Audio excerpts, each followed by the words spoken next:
Hi, I think it's time for me to be a little bit honest with you.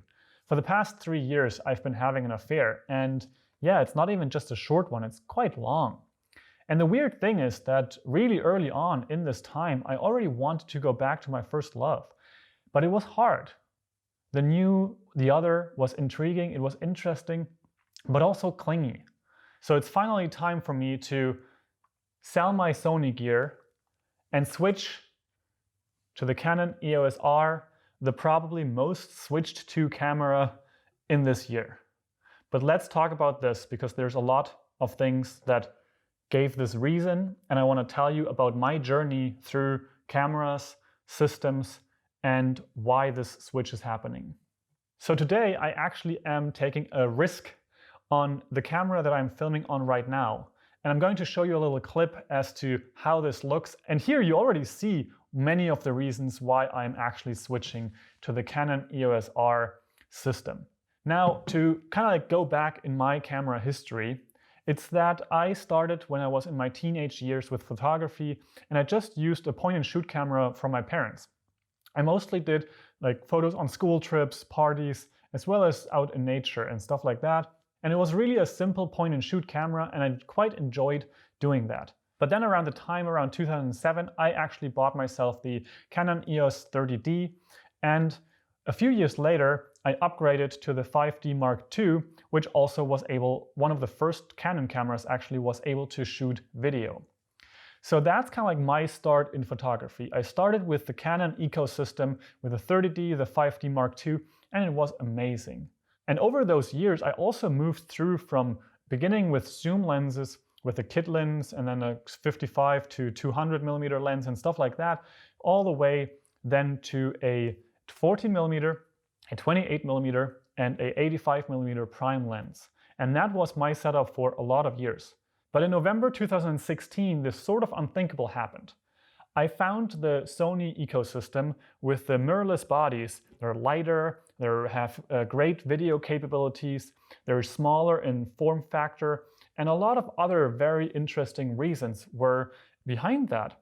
So then I made the whole switch. I bought the Sony a7 Mark II, the Zeiss Batiste 85mm f1.8, as well as the 25mm f2.0, which is filming right now. And with that switch, for a short while, I was very happy. Then a half a year later, about July 2017, I also bought the Sony a7S Mark II and the Sigma 35 1.4, which is a funny story because that was actually a Canon lens, which I adapted with the MC11 adapter for the Sony system. And this lens, the 35 1.4, I actually sold at the beginning of this year, where now I really could use it. But eventually maybe I will purchase it again.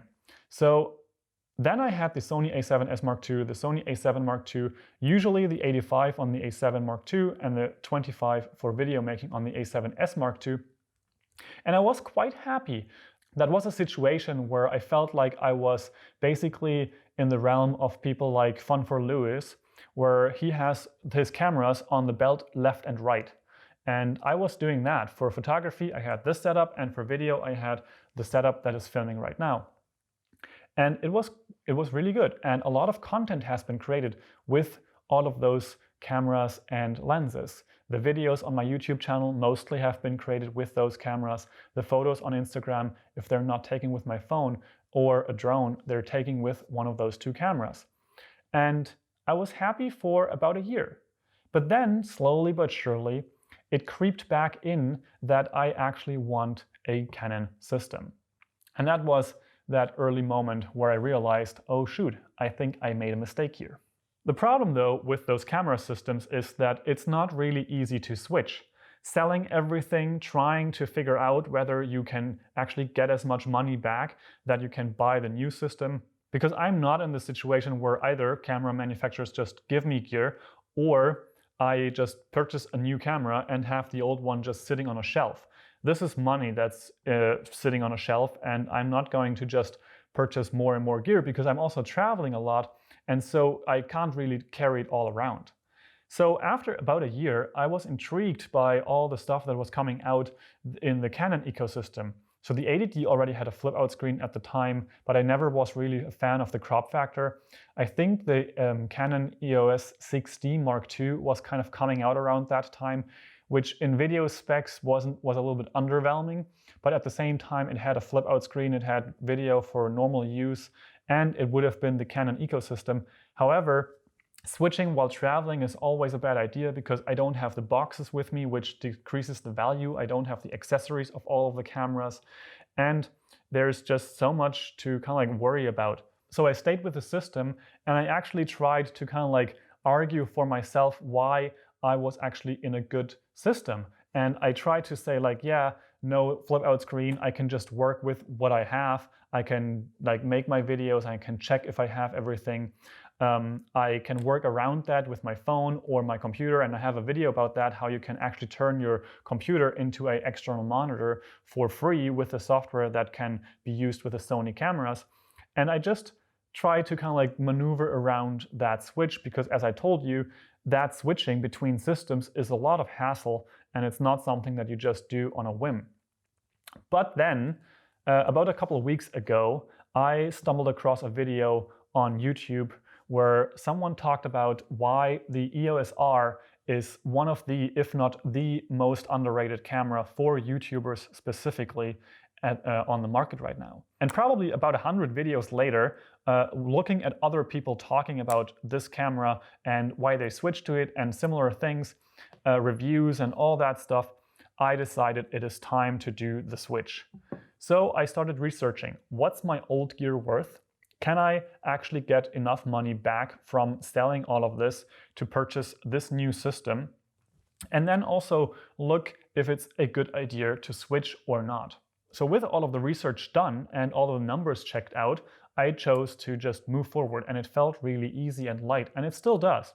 So I put all of the Sony gear on eBay, and I'm in the process of selling those things, and I found a really good price for the EOS R with the 24-105, as well as the adapter, which is just the standard adapter without any extra functionality, but that's good enough to just even be able to adapt lenses, and right now I don't even have any other lenses. I also, within this switch, chose to, for the first time ever, buy myself an ND filter. It's a B+W ND filter in this case, and I'm really looking forward how that's going to affect my video quality. And it's also going to be an upgrade in terms of microphone, which I'm going to get because actually the selling of this stuff was a little higher in terms of the prices that I'm going to get for those than this system itself. Being in Germany right now also helps a lot because I actually have all the accessories. I have all the stuff that belongs to the lenses as well as the cameras here, the adapters, the lens caps and all that stuff that I usually don't travel with when I'm on the road. But with everything that's good, there's also a little tiny bit that might be sad. In this case, the sadness of this switch is that I'm going to miss having two cameras. And I'm also kind of thinking about all the videos that this system captured for me, these cameras, all the photos that were captured, but luckily those will persist. They're on the YouTube channel, they're on my Instagram and in my photo library. And there's obviously also certain functionalities, quality aspects to the gear that I owned previously with the prime lenses that I have here, and also with certain internal aspects of full frame 4K on the A7 Mark II and stuff like that. But those are topics for a different video that I'm also going to talk about in terms of what I like about this camera, why I chose this camera, and certain quirks that this camera has, and I'm kind of like just don't understand in certain ways. But to give you a couple of the aspects of why this switch made a lot of sense for me right now, here are a couple of the thoughts that I have. The first thing I noticed very early on when I switched to the Sony system was that I actually had to tweak my videos as well as photos a lot more in post-production in Lightroom to get the colors that I wanted. And this is almost cliche at this point, but the color science of the Canon cameras is just so much more on point in my experience. This might be different with the A7 Mark III, but I don't own that one. So that's not something that I can critique. But with this A7 Mark II as well as the A7S Mark II, I always struggled to get the look in the photos that I wanted to get. And that was especially apparent when I was around people that shot on Canon glass as well as Canon cameras.